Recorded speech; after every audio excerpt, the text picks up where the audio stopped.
ಇವತ್ತಿನ ಪ್ರವಚನ 7ನೇ ಪ್ರವಚನ 7ನೇ ತಾರೀಕು ಏಪ್ರಿಲ್ 2020 ಶರ್ವರಿ ನಾಮ ಸಂವತ್ಸರ ಉತ್ತರಾಯಣ ವಸಂತ ಋತು ಚೈತ್ರ ಮಾಸ ಶುಕ್ಲ ಪಕ್ಷ ಚತುರ್ದಶಿ ಮಂಗಳವಾರ.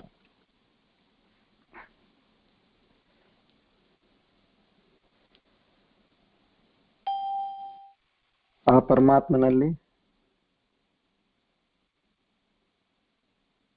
ನಿಮ್ಮ ಅತ್ಯಂತ ಶ್ರದ್ಧೆ ಹಾಗೂ ಭಕ್ತಿಯಿಂದ ಬೇಡಿಕೆ, ನಮ್ಮಲ್ಲಿರ್ತಕ್ಕಂಥ ಈ ಅಜ್ಞಾನವನ್ನು ನಾಶ ಮಾಡಿ, ನಮ್ಮಲ್ಲಿ ಇರ್ತಕ್ಕಂಥ ಈ ಭ್ರಾಂತಿಯನ್ನು ನಾಶ ಮಾಡಿ ಮತ್ತು ಈ ಶೋಕವನ್ನು ಕೂಡ ನಾಶ ಮಾಡಿ ಅಂತ ನಾವು ಪ್ರಾರ್ಥಿಸೋಣ. ಪ್ರತಿಯೊಂದು ಇಲ್ಲಿ ಆತನ ವಾಣಿ ಏನ್ ಕೇಳ್ತಾ ಇದ್ದೀವಿ, ಈ ಭಗವಂತನ ವಾಣಿ ನಮಗೆ ಅರ್ಥ ಆಗಿ ಯಾವ ಒಂದು ಸಂಕೋಚ, ಯಾವ ಒಂದು ಸಂದೇಹ ಇಲ್ಲದೆ ಅರಿವಾಗಿ ನಮ್ಮಲ್ಲಿ ಅದು ನಿಜವಾಗಿ ಕಾಣಿ ಬರಲಿ ಅಂತ ನಾವು ಭಗವಂತನಲ್ಲಿ ಪ್ರಾರ್ಥಿಸೋಣ. ಮತ್ತೆ ಈ ಒಂದು ಜ್ಞಾನವನ್ನು ಕೊಟ್ಟ ಎಲ್ಲಾ ಗುರು ಪರಂಪರಕ್ಕೆ ನಮ್ಮ ಸಾಷ್ಟಾಂಗ ನಮಸ್ಕಾರ ಹಾಗೂ ಅಭಿನಂದನೆಗಳು. ಹರಿ ಓಂ.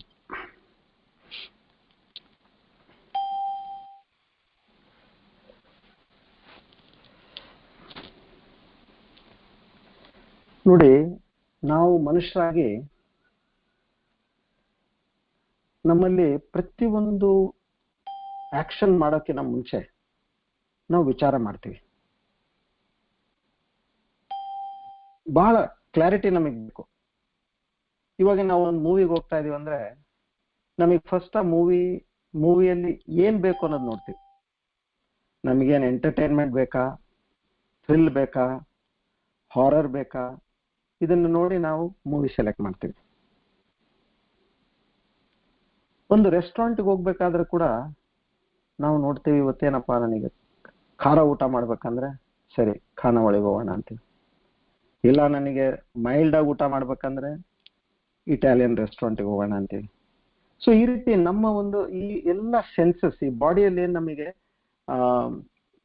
ಪಂಚೇಂದ್ರಿಯಗಳು ಇದ್ದಾವೆ.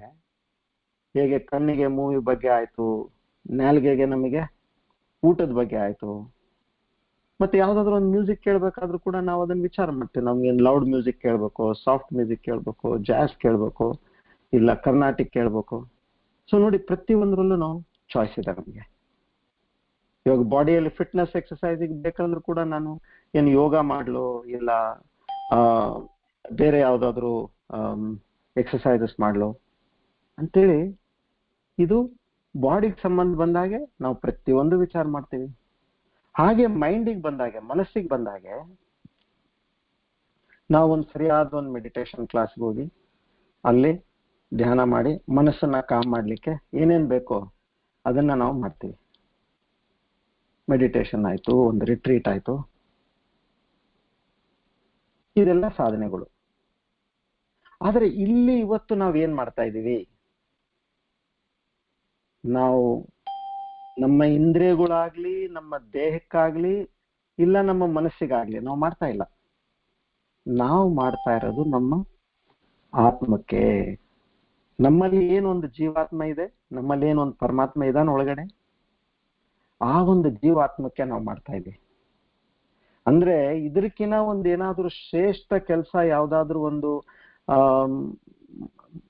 ಮಾನವ ಜನ್ಮಕ್ಕೆ ಇದೆಯಾ? ಇಲ್ಲ. ಅತ್ಯಂತ ಶ್ರೇಷ್ಠವಾದ ಕೆಲಸ ನಾವು ಇವಾಗ ಮಾಡ್ತಾ ಇದ್ದೀವಿ.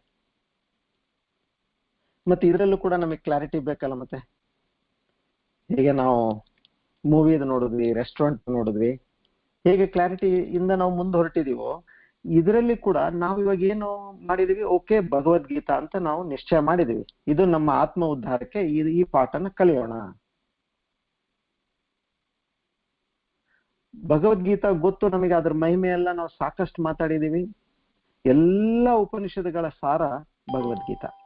ಓಕೆ, ರೈಟ್ ಟೆಕ್ಸ್ಟ್ ಜೊತೆಗೆ ನಾವು ಇವತ್ತು ನಮ್ದು ಸಂಪರ್ಕ ಇದೆ. ಅದ್ರ ಜೊತೆಗೆ ನಾವ್ ಏನ್ ತೀರ್ಮಾನ ಮಾಡಿದೀವಿ, ನಮಗೆ ಬೇಕು ಮೋಕ್ಷ.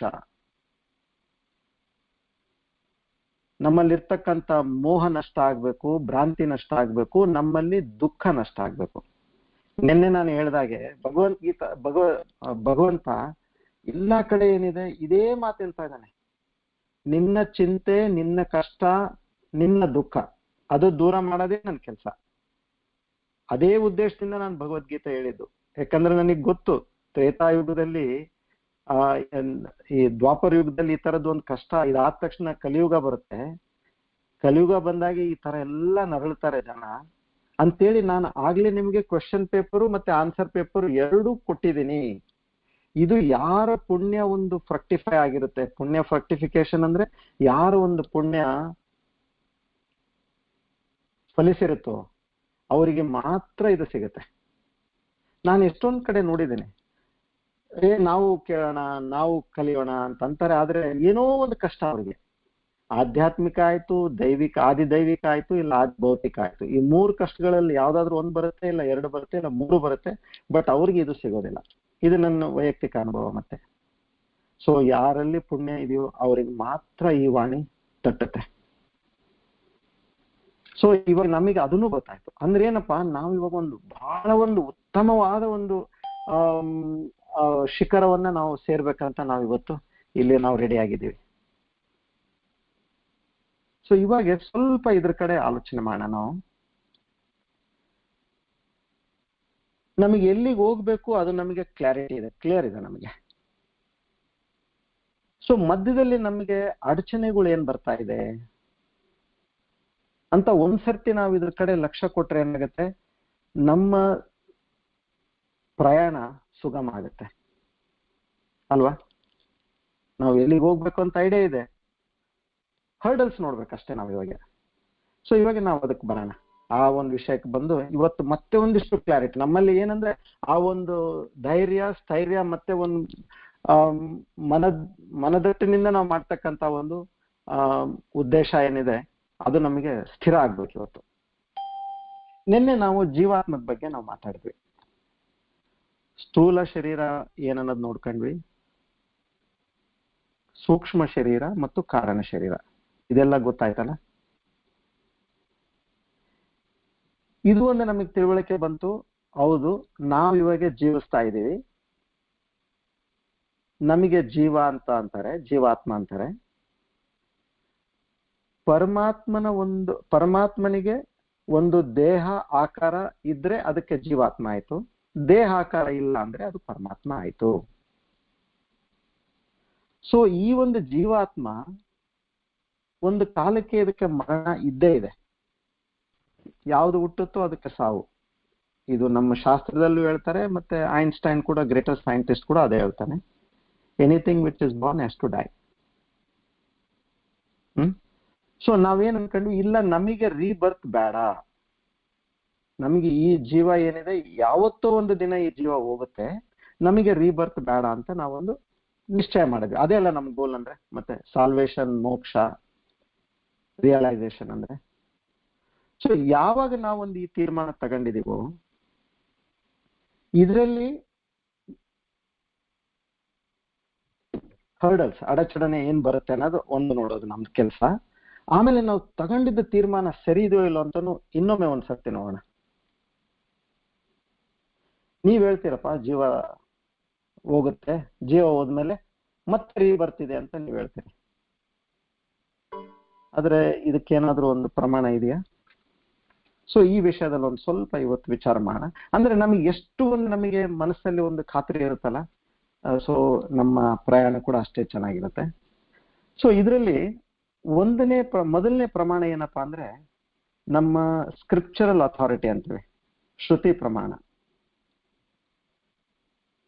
ನಮ್ಮ ಉಪನಿಷತ್ಗಳು ಅದೇ ಹೇಳುತ್ತೆ, ಭಗವದ್ಗೀತಾ ಕೂಡ ಹೇಳುತ್ತೆ, ಪುರಾಣಗಳು, ಇತಿಹಾಸಗಳು, ಪುರಾಣ ಅಂದ್ರೆ ಭಾಗವತ ಆಯ್ತು, ರಾಮಾಯಣ ಆಯ್ತು, ಇವೆಲ್ಲದು ಏನ್ ಹೇಳುತ್ತೆ ಅಂದ್ರೆ ಪ್ರತಿಯೊಂದು ಜೀವಾತ್ಮ ಮತ್ತೆ ಹುಟ್ಟಿ ಮತ್ತೆ ಸಾವು, ಮತ್ತೆ ಹುಟ್ಟಿ ಮತ್ತೆ ಸಾವು, ಇದು ಅನಂತ ಕೋಟಿ ನಡೀತಾನೇ ಇರುತ್ತೆ. ಇದು ಹುಟ್ಟೋದು ಸಾಯೋದು, ಹುಟ್ಟೋದು ಸಾಯೋದು, ಎಲ್ಲಿವರೆಗೂ ಅವನಿಗೆ ಮೋಕ್ಷ ಇಲ್ವೋ ಅಲ್ಲಿವರೆಗೂ ಈ ಹುಟ್ಟು ಸಾವು ಇದ್ದೇ ಇರುತ್ತೆ.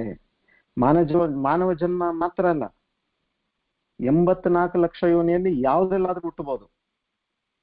ಮತ್ತೆ ಇದೇ ಭೂಮಿ ಮೇಲೆ ಹುಟ್ಟಬೇಕಂತಿಲ್ಲ. ಈ ಒಂದು ಜೀವ 14 ಲೋಕಗಳಿದಾವೆ. ಒಂದು ಬ್ರಹ್ಮಾಂಡದಲ್ಲಿ 7 ಉಚ್ಚ ಲೋಕಗಳು, 7 ನೀಚ ಲೋಕಗಳು. ವಿಹಾರ್ತಿಗಳು ಅಂದ್ರೆ 7 ಉಚ್ಚ ಲೋಕಗಳು. ಭೂ ಅಂದ್ರೆ ಭೂಮಿ, ಭೋವಃ, ಸ್ವಹ, ಮಹಃ, ಜನಃ, ತಪಃ, ಮತ್ತೆ ಲಾಸ್ಟ್ ಬಂದು ಸತ್ಯಲೋಕ. ಕೆಳಗಿನ ಲೋಕಗಳು ಅತಲ, ವಿತಲ, ಸುತಲ, ರಸಾತಲ, ತಲಾತಲ, ಮಹಾತಲ, ಪಾತಾಳ. ಮಧ್ಯದಲ್ಲಿ ಅಲ್ಲಿ ಇಲ್ಲಿ ಸ್ವರ್ಗ ಇದೆ. ಸ್ವರ್ಗ ಎಲ್ಲಿವರೆಗಿದೆ? ನಾವು ಮಾಡಿರ್ತಕ್ಕಂಥ ಪುಣ್ಯ ಜಾಸ್ತಿ ಆದಾಗೆ ಸ್ವರ್ಗಕ್ಕೆ ಹೋಗ್ತೀವಿ. ಕ್ಷೀಣೆ ಪುಣ್ಯ ಮೃತ್ಯುಲೋಕೆ ಅಂದ್ರೆ ಮತ್ತೆ ಕ್ಷೀಣ ಆಯ್ತು ನಮ್ಮ ಪುಣ್ಯ ಅಂದ ತಕ್ಷಣ, ಹೇಗೆ ನೀವು ಒಂದು ರಿಸಾರ್ಟ್ ಅಲ್ಲಿ 3 days 2 nights ಅಂತ ಮಾಡಿದ್ರಂತೆ, ಅದು ಆಗ್ತಿದ್ದಂಗೆನೆ ಅವ್ನು ಬರ್ತಾನೆ, ಸರ್ ಯಾವಾಗ ಚೆಕ್ಔಟ್ ಮಾಡ್ತೀರಿ ಅಂತ ಅಲ್ಲಿಂದ ಹೊರಗೆ ಹಾಕ್ಬಿಡ್ತಾರ ಅವರು. ಯಾಕಂದ್ರೆ ನೀವು ದುಡ್ಡು ಅಷ್ಟೇ ಕಟ್ಟಿದಿರಲ್ಲ, ನೀವು ಮತ್ತೆ ದುಡ್ಡು ಜಾಸ್ತಿ ಕಟ್ರಿ ಎಕ್ಸ್ಟೆಂಡ್ ಮಾಡ್ತಾರೆ, ಆ ಮಾತು ಬೇರೆ. ಸೊ ನಮ್ಮ ಪುಣ್ಯ ಎಲ್ಲಿವರೆಗೆ ಇರುತ್ತೋ ಅಲ್ಲಿವರೆಗೆ ಮಾತ್ರ ಸ್ವರ್ಗ. ಒಂದ್ಸರ್ತಿ ಕ್ಲಾಸಲ್ಲಿ ನಮ್ಗೆ ಕೇಳಿದ್ರು, ಯಾರ್ಯಾರಿಗೆ ಇಷ್ಟ ಇದೆ ಸ್ವರ್ಗಕ್ಕೆ ಹೋಗ್ಲಿಕ್ಕೆ ಅಂತಂದ್ರು. ನಾವೆಲ್ಲ ಚಿಕ್ಕಂದಿಂದ ನಾವೆಲ್ಲ ಕೇಳಿದ್ದೇನಪ್ಪ, ಪುಣ್ಯಾತ್ಮಪ್ಪ ಆಯ್ತಾ, ಸ್ವರ್ಗಕ್ಕೆ ಹೋದಾಯ್ತಾ, ಬಹಳ ಒಳ್ಳೆ ಕೆಲಸ ಮಾಡಿದ್ದ, ಹಾಗೆ ಹೀಗಂತ ನಮಗೆ ಕೇಳ್ತಾನೆ ಇದ್ವಲ್ಲ. ಸೊ ಸ್ವರ್ಗಕ್ಕೆ ಹೋಗಿದಾನಂದ್ರೆ ಅವನು ಶ್ರೇಷ್ಠ ಜೀವನ ಅಂತ ನಮ್ಗೆಲ್ಲ ಮನಸ್ಸಿನಲ್ಲಿತ್ತು. ಸೊ ನಾನು ಆಲ್ಮೋಸ್ಟ್ ಕೈ ಎತ್ತಾ ಇದ್ದೆ, ಅಷ್ಟರಲ್ಲೇ ನೋಡಿದೆ ಯಾರು ಎತ್ತಿದ್ದಿಲ್ಲ, ನನ್ನ ಮತ್ತೆ ಕೈ ಎಳ್ಕೊಂಡ್ಬಿಟ್ಟೆ ಕೆಳಗಡೆ. ಯಾಕೆ? ಕ್ಷೀಣೆ ಪುಣ್ಯ ಮೃತ್ಯುಲೋಕೆ. ಸ್ವರ್ಗ ನಿಂದು ಪುಣ್ಯ ಇರಲ್ಲಿವರೆಗೆ ಮಾತ್ರ. ಅದು ಸ್ವರ್ಗದಿಂದ ಹೇಗಿದೆ ಅಂದ್ರೆ, ಇದು ಆ ಭಗವಂತನ ಸೃಷ್ಟಿ ನಿಯಮ. ನೀವು ಸ್ವರ್ಗದಲ್ಲಿದ್ದು ಆಮೇಲೆ ನಿಮ್ದು ಪುಣ್ಯ ಕ್ಷೀಣ ಆದ್ಮೇಲೆ ನೀವು ಮತ್ತೆ ಇದೇ ಭೂಮಿಗೆ ಬರ್ತಿರೋ, ಇಲ್ಲ ಕೆಳಗಡೆ ಲೋಕಕ್ಕೆ ಹೋಗ್ತಿರೋ, ಇಲ್ಲ ಭೂಮಿ ಮೇಲೆ ಮತ್ತೆ ಯಾವ್ದೋ ಕಿಮಿಕ್ರೀಟ ನಾಯಿ ಆಗ್ತಿರೋ ಗೊತ್ತಿಲ್ಲ. ಮತ್ತೆ ಮಾನವ ಜನ್ಮ ಯಾವಾಗ ಸಿಗುತ್ತೆ ಗೊತ್ತಿಲ್ಲ. ಡೈರೆಕ್ಟ್ ಗ್ರೀನ್ ಚಾನೆಲ್ ನಮಗೆ ಮೋಕ್ಷಕ್ಕೆ ಮಾನವ ಜನ್ಮ ಮಾತ್ರ. ಸೊ ಒಂದು ಇಲ್ಲೇನ್ ಹೇಳ್ತಾರೆ, ಈ ಶ್ರುತಿ ಪ್ರಮಾಣ ಅಂದ್ರೆ ಮತ್ತೆ ಮಾನವ ಜನ್ಮ ಇದೆ ಅಂತ ಒಂದು ಇಲ್ಲಿ ಕ್ಲಿಯರ್ ಆಯ್ತು. ಎರಡನೇದೇನ್ ಮಾಡ್ತಾರೆ, ಇದು ಲಾಜಿಕ್ ಸಲುವಾಗಿ ನಿಮ್ಗೊಂದು ಹೇಳ್ತಾ ಇದ್ದೀನಿ ನಾನು. ಯಾವುದೇ ಒಂದು ಕಾಸ್ ಇಲ್ದೇನೆ ಎಫೆಕ್ಟ್ ಇಲ್ಲ ಅಂತೇಳಿ. ಅಂದ್ರೆ ಇವಾಗ ಒಂದೇನಾದ್ರೂ ಆಕ್ಷನ್ ಇದ್ರೆ ಮಾತ್ರ ರಿಸಲ್ಟ್ ಬರುತ್ತಲ್ಲ. ಫಾರ್ ಎಕ್ಸಾಂಪಲ್, ಇವಾಗ ನಮ್ದು ಗಾಡಿಗೆ ಒಂದು ಡೆಂಟ್ ಬಿತ್ತು.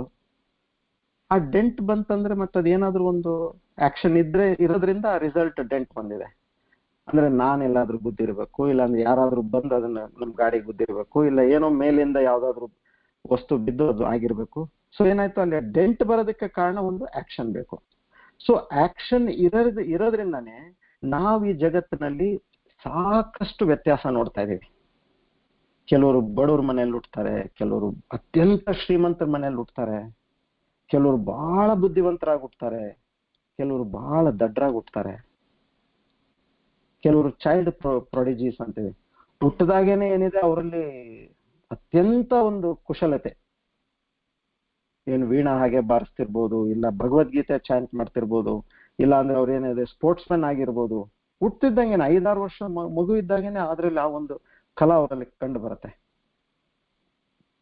ಸೊ ಇದ್ರದ್ದು ಈ ಪುನರ್ಜನ್ಮ ಇದೆ ಅನ್ನೋದಕ್ಕೇನೆ ಇದು ನಮಗೊಂದು ಪ್ರಮಾಣ ಕೊಡ್ತಾ ಇದ್ದಾರೆ. ಆಮೇಲೆ ಇನ್ನೊಂದು ಪ್ರಮಾಣ, ಮೂರನೇದೇನು, ಎಷ್ಟೊಂದು ಜನ ನೋಡ್ತೀವಿ ಬಹಳ ಒಳ್ಳೆ ಕೆಲಸನೂ ಮಾಡ್ತಿರ್ತಾರೆ, ಇನ್ನ ಕೆಲವು ಜನ ಬಹಳ ಕೆಟ್ಟ ಕೆಲಸನೂ ಮಾಡ್ತಿರ್ತಾರೆ. ಏನಪ್ಪಾ ಈ ಮನುಷ್ಯ ಇಷ್ಟು ಕೆಟ್ಟ ಕೆಲಸ ಮಾಡ್ತಾ ಇದ್ದಾನೆ, ಇವನೇನು ಆರಾಮಿದಾನಲ್ಲ, ಇವನ್ಗೆ ಏನು ಆಗ್ತಾ ಇಲ್ಲಲ್ಲ, ನಾವೆಲ್ಲ ಏನ್ ಎಷ್ಟು ಕಷ್ಟಪಡ್ತಾ ಇದೀವಿ, ಇವಂದೇನು ಅಂದ್ರೆ ಇವಂದು ಲೆಕ್ಕ ಶೇಖರಣೆ ಆಗ್ತಾ ಇದೆ.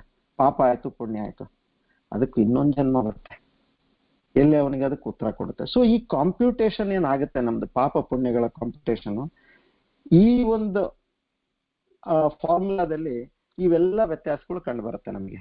ಸೊ ಅದಕ್ಕೆ ಇದು ಒಂದು ಮತ್ತೆ ಪ್ರಮಾಣ, ಪುನರ್ಜನ್ಮ ಇದೆ. ಮತ್ತೆ 4ನೇದೇನು ಒಂದು ಅನುಭೂತಿ ಪ್ರಕಾರ, ಇವಾಗ ಹೇಗೆ ಬುದ್ಧರೇ ಅವರು ಜಾತಕ ಕಥೆಗಳು ಅಂತ ಇದೆಯಲ್ಲ, ಆ ಕಥೆಗಳೆಲ್ಲ ಅವರೇ ಹೇಳ್ತಾರೆ. ಸಾಕಷ್ಟು ಪ್ರೀವಿಯಸ್ ಲೈಫಲ್ಲಿ ಅವರು ಸಾಕಷ್ಟು ಪ್ರೀವಿಯಸ್ ಲೈಫೆಲ್ಲ ಅವ್ರಿಗೆ ನೆನಪಿತ್ತು, ಅವ್ರು ಹೇಳ್ತಾರೆ ಇಲ್ಲಿ ಈ ಲೈಫಲ್ಲಿ ನನಗೆ ಇದು ಆಗಿತ್ತು ಅಂತೇಳಿ. ನಾವು ಸೈಂಟಿಫಿಕ್ ಆಗಿ ಮಾತಾಡೋಣ. ಬ್ರಯನ್ ವೀಸ್ ಅಂತೇಳಿ ಈತ ನಾಸ್ತಿಕ.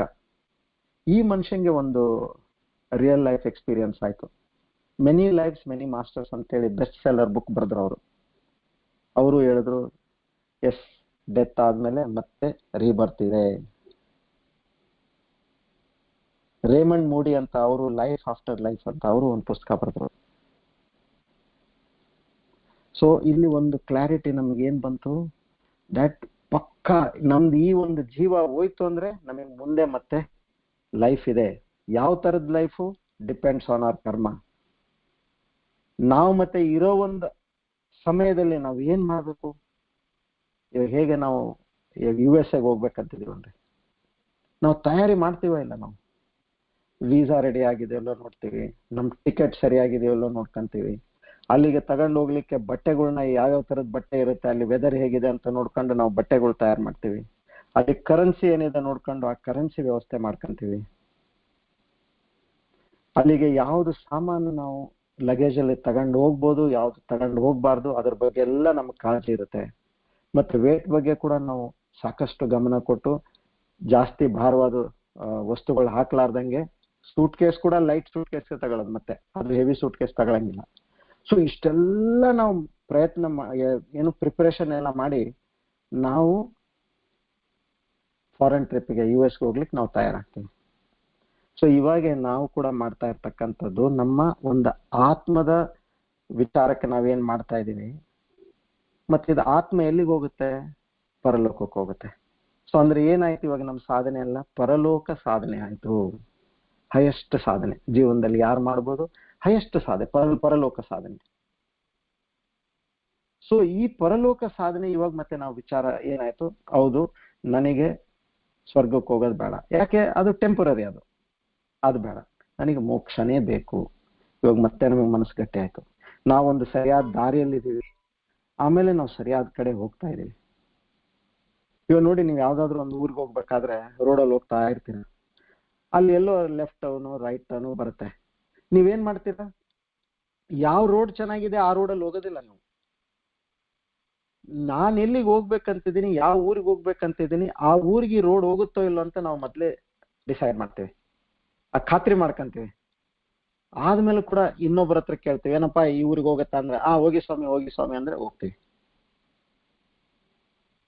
ಸೊ ಅಷ್ಟು ನಾವು ಖಡಾಖಂಡಿತವಾಗಿ ಒಂದು ನಮ್ದು ಜರ್ನಿನ ನಾವು ಡಿಸೈಡ್ ಮಾಡಿ ನಾವು ಹೇಗ್ ಮಾಡ್ತೀವೋ, ಇಲ್ಲಿ ಕೂಡ ನಮಗೆ ಇವತ್ತಿಗೆ ಏನ್ ಬೇಕು ಅಂದ್ರೆ ನಾವಿಷ್ಟೆಲ್ಲ ಮಾಡ್ತಾ ಇದೀವಿ, ನಾವು ನಮ್ದು ದಾರಿ ಸರಿ ಇರ್ಬೇಕು, ಎಲ್ಲೂ ತಪ್ಪಾಗಬಾರ್ದು. ಸೊ ಇವಾಗ ಒಂದು ಮುಖ್ಯವಾದ ಒಂದು ವಿಷಯಕ್ಕೆ ನಾವು ಮತ್ತೆ ಬರೋಣ. ನಾವು ಪರಲೋಕ ಸಾಧನೆಗೆ ನಾವು ಇವತ್ತಿಲ್ಲಿ ತಯಾರು ಮಾಡ್ಕೊಂಡಿದೀವಿ. ಅಜ್ಞಾನವಶಾತ್ ನಮಗೆ ನಾವೇ ಈ ದೇಹ, ನಾವೇ ಈ ಮನಸ್ಸು ಅಂತ ನಾವು ಆ ಒಂದು ಭ್ರಾಂತಿಯಲ್ಲಿ ನಾವಿದ್ದೀವಿ. ಇದಕ್ಕೆ ಮದ್ದು ಜ್ಞಾನ. ಆ ಜ್ಞಾನ ನಾವು ಭಗವದ್ಗೀತೆಯಿಂದ ನಾವು ಪಡಿತಾ ಇದೀವಿ. ಇಲ್ಲಿ ಈ ಅಜ್ಞಾನ ಎಲ್ಲಿದೆ, ಅಜ್ಞಾನ ಬಂದ್ಬಿಟ್ಟು ನಮ್ಮ ಮನಸ್ಸಿನಲ್ಲಿದೆ. ಯಾಕಂದ್ರೆ ಯಾವ್ದಾದ್ರು ಒಂದನ್ನ ಎಲ್ಲಿದೆಯೋ ಅಲ್ಲಿ ಹೋಗಿ ನೀವು ಅದನ್ನ ಓಪನ್ ಮಾಡಿ ಕೈ ಹಾಕಿದ್ರೆ ಅಲ್ಲಿ ಸಿಗುತ್ತಲ್ಲ ಅದು. ನೀವು ಇಲ್ಲಿ ಬೆಡ್ರೂಮ್ ಡ್ರಾಯರ್ ಅಲ್ಲಿ ಇಟ್ಟು ನೀವು ಹಾಲ್ನಾಗೆ ಡ್ರಾಯರ್ನಾಗ ಹುಡುಕಿದ್ರೆ ಸಿಗೋದಿಲ್ಲಲ್ಲ. ಸೊ ಹಾಗೆ ನಮಗೆ ಅಜ್ಞಾನ ಇರೋದು ಮನಸ್ಸಿನಲ್ಲಿ. ಸೊ ಆ ಮನಸ್ಸು ಏನನ್ನೋದು ಇವತ್ತು ನಾವು ಸ್ವಲ್ಪ ಅದ್ರ ಕಡೆ ಒಂದು ತಿಳ್ಕೋಣ ಏನನ್ನೋದು. ಸೊ ಮನಸ್ಸು ಬಂದ್ಬಿಟ್ಟು, ಮನಸ್ಸಿನಲ್ಲಿ 4 ವಿಭಾಗಗಳಿದಾವೆ: ಮನಃ, ಬುದ್ಧಿ, ಚಿತ್ತ, ಅಹಂಕಾರ. ಮನಃ ಅಂದ್ರೇನು? ಸಂಕಲ್ಪ ವಿಕಲ್ಪಾತ್ಮಕ. ಸಂಕಲ್ಪ ಮಾಡುತ್ತೆ, ಮಾಡ್ತೀನಿ, ಮತ್ತೆ ವಿಕಲ್ಪ, ಇಲ್ಲ ಬೇಡ, ಮಾಡ್ಲೋ ಬೇಡ ಅಂತಿರೋದನ್ನ ಅದಕ್ಕೆ ನಾವು ಮನಸ್ಸು ಅಂತೀವಿ. ಬುದ್ಧಿ ಏನಾಯ್ತು? ನಿಶ್ಚಯಾತ್ಮಕ ವಿಷಯಕ್ಕೆ ಬುದ್ಧಿ ಆಯ್ತು. ಅಲ್ಲಿ ಖಡಾಖಂಡಿತ ಇದನ್ನ ಹೀಗೆ ಮಾಡು ಹಾಗೆ ಮಾಡು ಅಂತ ಅದು ಹೇಳ್ತಕ್ಕಂಥ ಆ ಒಂದು ಫ್ಯಾಕಲ್ಟಿ ನಮ್ಮ ಮೈಂಡ್ ಅಲ್ಲಿ ಏನಿದೆ ಅದು ಬುದ್ಧಿ ಆಯ್ತು. ಇನ್ನ ಎರಡಿದೆ, ಚಿತ್ತ ಅಂತೇಳಿ. ಇದು ನಮ್ದು ಮೆಮರಿ ಬಾಕ್ಸ್. ನಮ್ಮ ಇಡೀ ಜೀವನ ಏನಂದ್ರೆ ಒಂದು ನಮ್ಮ ಮೆಮೊರಿ, ಎರಡನೇದು ಮತ್ತೆ ಇಮ್ಯಾಜಿನೇಷನ್. ಇವೆರಡರ ಮೇಲೆನೆ ನಾವು ಪೂರಾ ನಮ್ಮ ಜೀವನನ ಹಾಳು ಮಾಡ್ಕೊಂಡ್ಬಿಟ್ಟಿದ್ದೀವಿ. ಯಾಕೆ? ಹಿಂದಿಂದೆಲ್ಲ ಮೆಮೊರಿ ಏನಿದೆ ಬೇಡ ಅಂದ್ರೂ ಕೂಡ ನಾವೇ ಮುಂದೆ ತರ್ತೀವಿ ಅದನ್ನ. ಮತ್ತೆ ಮತ್ತೆ ಮನಸ್ಸಿಗೆ ತರೋದು, ಮತ್ತೆ ಮತ್ತೆ ವಿಚಾರ ಮಾಡೋದು, ಮತ್ತೆ ಮತ್ತೆ ನಾವು ಅನುಭವಿಸ್ಕೊಳ್ಳೋದು. ಯಾಕೆ? ನಮಗೆ ಮೆಮೊರಿ ಇದೆಯಲ್ಲ ಹಿಂದಿಂದು. ಇನ್ನ ಬಾಕಿ ಸಮಯ ಏನ್ ಮಾಡ್ತೀವಿ? ಇಮ್ಯಾಜಿನೇಷನ್ ಬಹಳ ಗಟ್ಟಿ ಇದೆ ನಮ್ಗೆ. ಮುಂದೆ ಹೀಗಾಗತ್ತೆ, ಮುಂದೆ ಹಾಗಾಗತ್ತೆ, ಹೀಗಾದ್ರೆ ಏನು, ಹಾಗಾದ್ರೆ ಏನು ಅಂತ. ಅದರಲ್ಲೂ ಕೂಡ ಮತ್ತೆ ಭಯ. ಒಳ್ಳೇದನ್ನ ವಿಚಾರ ಮಾಡಿದ್ರೆ ಎಷ್ಟೋ ಒಳ್ಳೇದು, ಅದರಲ್ಲೂ ನಾವೇನಿದೆ ಆಗ್ಲಾರದನ್ನ ಮೋಸ್ಟ್ ಆಫ್ ದಿ ಟೈಮ್ ನೀವು ನೋಡ್ರಿ 10ರಲ್ಲಿ 1 ಕೂಡ ಆಗೋದಿಲ್ಲ. ಅಷ್ಟು ನಾವು ವಿಚಾರ ಮಾಡ್ಬಿಟ್ಟಿರ್ತೀವಿ ಅದ್ರ ವಿಷಯಕ್ಕೆ. ಆಮೇಲೆ ನಾನು ಹೇಳಿದಾಗೆ ಈ ಮನಸ್ಸಿಗೆ ನಾವು ಯಾವತ್ತು ಎಷ್ಟು ನಾವು ವಿಚಾರ ಮಾಡ್ತೀವೋ ಅಷ್ಟು ಅದಕ್ಕೆ ಗೊಬ್ಬರ ಹಾಕಿದಾಗೆ.